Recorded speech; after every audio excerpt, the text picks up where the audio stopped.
Hi, I'm Matt Hernandez, and this is Book Chat with You. In most episodes, I cover short stories, but lately I've been covering comic books. I've been covering comic books to try to get to Spider-Man Brand New Day before Spider-Man Brand New Day is released. I missed the mark, but life goes on. Today we're looking at Back in Black, Part 5 out of 5, Amazing Spider-Man. Amazing Spider-Man 543, Back in Black 5 out of 5. Now, the name itself is a bit of a misnomer because that's 5 out of 5 in Amazing Spider-Man, but there were also, I believe, 3 issues inside of Sensational Spider-Man, and I believe 8 in Friendly Neighborhood Spider-Man. I have not read all those, and I hope that I've read the main arc of it. I believe I have. I really like this issue.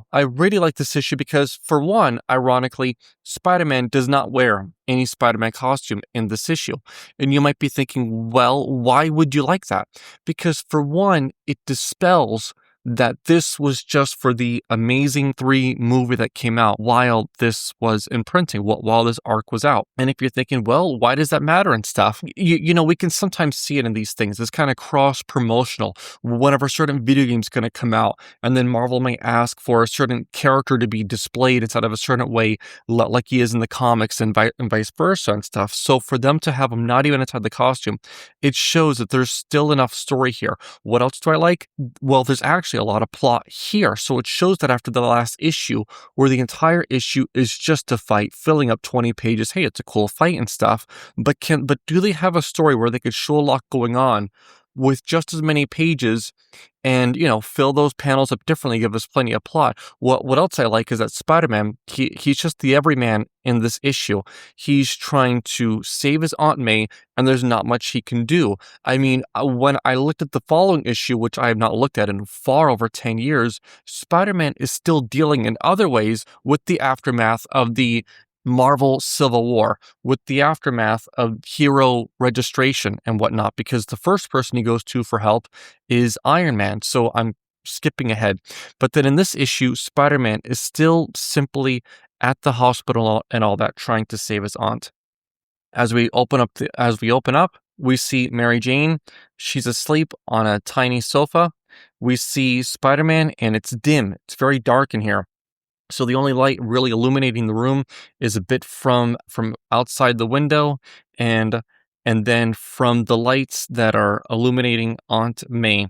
Spider-Man says, "So Aunt May, anything new by you? I should mention, because while you were asleep when I did it, and I recognize that you were also asleep, I'm going to say this, but we'll ignore that for the time being technically. Anyways, being the big point." So Spider-Man's talking to Aunt May. She's in a coma. She's clearly not speaking. So on this next page, Aunt Mary Jane asks a nurse, "Do you see any change in her condition?" The nurse, She seems a little reddier in the cheeks, but otherwise, there's nothing that I can tell offhand. We'll see what the blood tests show. So on the next panel, they're doing the blood tests, they're working it.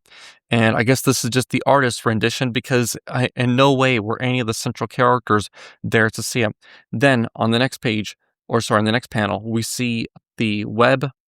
Well, we see a web come in through the window, taking the folder out of the window. And then we see Spider-Man on the side of the building reading the blood results. Then he has his hands over his face, inside the same face we might do if we're going to cry and that kind of thing, because he's saying that his blood transfusion was not successful. If you can recall, I believe it was Amazing Spider-Man Back in Black, 3 out of 5. Spider-Man attempts this blood transfusion with his aunt. He tries this because I guess way, way, way back, Spider-Man did this, it helped his aunt, but then later on, she got some radiation sickness from this. And this does happen every now and then inside the Spider-Man comics and stuff, this sort of radiation, so-called radiation inside of his blood and that type of thing. So, then what happens? There's a knock on their door. Mary Jane checks it. It's a priest.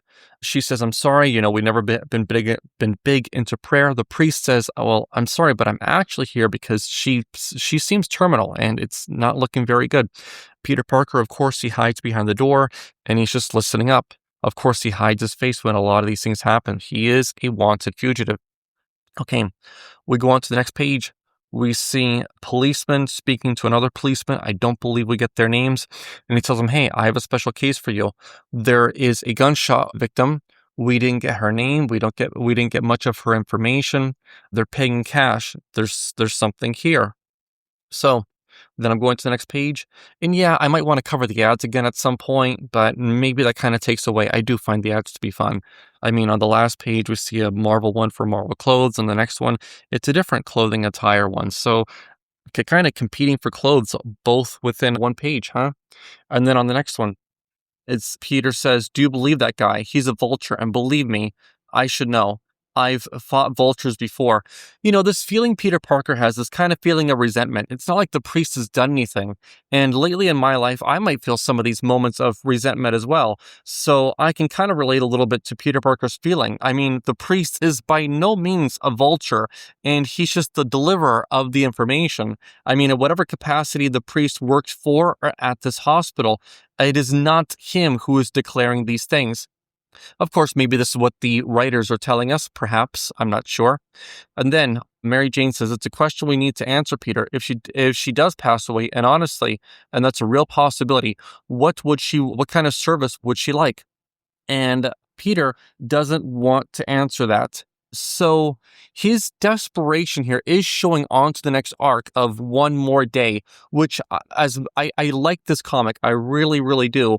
But when you look at One More Day, it gives you a few thoughts.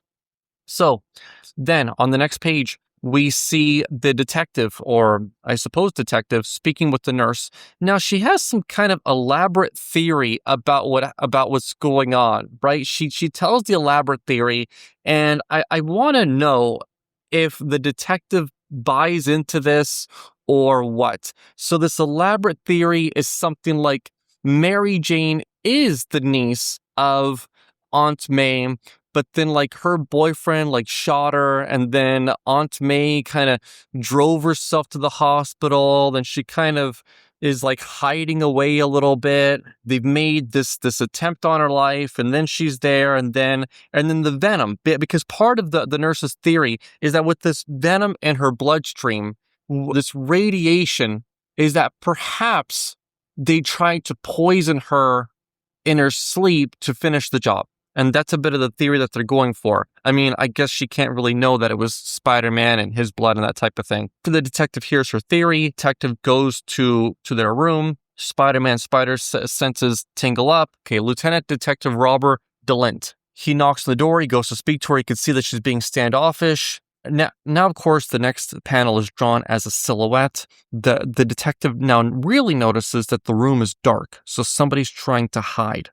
He handcuffs one of her hands to the door. Peter Parker says, "Let her go." And then and then the detective says, "Police, whoever you are, I'm ordering you to get on the floor." Peter Parker simply says, "No, get on the floor right now. I'm not going to ask you again." Peter Parker says, "You've got that right." Then on the next panel, bit of a silhouette again. We see one of Peter Parker's hands sort of clenching forward like he's trying to grab something. And then on the other hand, in a fist, blam, bullet flies by him, and Peter Parker punches the detective down. Now, at this moment, Peter Parker starts sort of counting felonies in his head, and he thinks this is something you go to jail for. Because, of course, this is very much just an everyman type of thing. I mean, a little bit of what's going on here, right? Punching somebody across the face, it's not necessarily a superpowered thing. And that's something I really like in this issue, is that he's a bit of an ordinary dude. He's not going to web sling his way out of this situation. So now they want to get Aunt May out of there. He ties the detective up, and I guess some kind of thin hospital sheets. Then he jumps out of the window. He's counting up felonies in his head. Are those the real felonies or not? I mean, I don't know. But you can see that there's a bit of worry, of nervousness in him. He takes an ambulance. MJ is willing to help him in every way that she can with this. Then we see an ad. It says, "The last Fantastic Four story, August 2007. Trust me, it is not the last Fantastic Four story, because I have plenty of more recent Fantastic Four issues than this." Okay, it says, "Okay, MJ, I'm ready." So Peter Parker is dressing up as hospital staff. MJ creates a diversion. She says there's some kind of heart attack. She gets an authorization of patient transfer. I would not know how easy those documents would be to find inside of a filing cabinet, so that's a little bit interesting. He moves he moves Aunt May. He puts her into an ambulance, drives away. We see an ad for legendary comic book heroes. And this ad and the following page, they're almost kind of confusing because there are two different sets of toys, but the layout is the same brand. So after the page where we see where Peter's driving away in the ambulance, we go on to the next page, and then he has transferred Aunt May to another hospital. And then a woman says, "This wasn't cleared. I didn't get the call." And he says, "Well, I'm sorry, they're very, very full." So he has sort of tricked them with all this. I'm just now noticing it says on the bottom, Ben Parker, MD. Maybe it's not best to use this kind of fake alias a little bit, especially since I just read that inside of Friendly Neighborhood Spider-Man, there was a character posing as Ben Parker. I have not read those, but anyways, Peter Parker has thrown his Aunt May into the charity ward, and they're not sure what to do. Peter Parker is holding Mary Jane almost in a way that he's holding her up, it seems, as if she was to collapse. But in reality, it's him who needs holding up, right? So she asks him, "Then what?" "Then we'll think of something else," Peter Parker says, while holding her hand with her fingertips against his cheek. But it's almost, is it like he's holding her hand there, or is he moving it away? So then he goes to walk outside, and then we see him just exhausted. We see him exhausted as anybody would, working, a 12-hour shift. And that's the look he has. And that's this whole issue. There's not much Spider-Man stuff. There's not any fighting crime. In fact, he's kind of fighting another hero. He's fighting a detective. And there are things about that I really like about this story. And yeah, if I could have a few more moments to try to formulate some of those thoughts, but that's probably about it. Next one, I will look at One More Day, and there are some short stories I want to go over too, but for now, I'm doing this with Amazing Spider-Man. I'd love to hear what you have to think about this, and these are all the Back in Black issues I have. There are others, I do not have them. Have a wonderful day, and I will see you next time. Thank you. Bye.